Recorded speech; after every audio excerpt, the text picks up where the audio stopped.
অবস্থা আমাদের চিটাং শহর পুরাটাই ডুবা, একদম পুরাই ডুবা।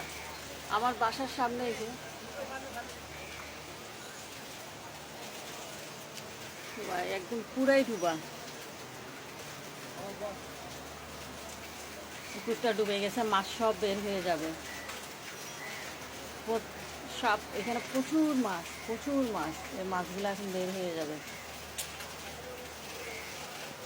মানুষের যে কী ক্ষতি হচ্ছে, সমস্যা নেই।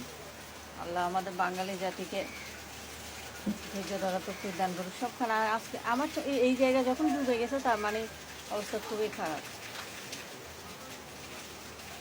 দেখেন এই যে পুকুরটাতে,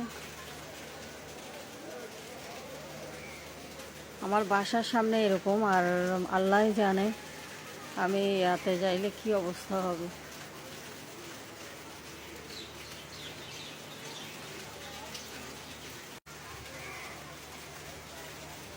খুবই ভয়াবহ অবস্থা।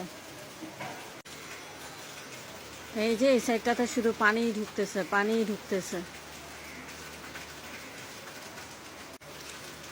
খুবই খারাপ অবস্থা। এই যে দেখেন, আমার রাস্তায় সহজে কখনো পানি উঠতে আমি দেখি নাই, এই ফার্স্ট উঠতে দেখি। ভয়াবহ পরিস্থিতি, বলে বুঝাইতে পারবো না আমি।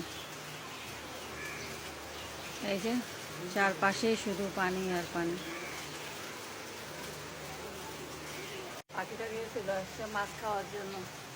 এই পুকুরটা থেকে মাছ যদি চলে যায়, অনেক মানুষ মাছ ইয়া করতে পারবে না, অনেক অবস্থা খারাপ। দেখছেন, সাক্ষী হয়ে থাকলাম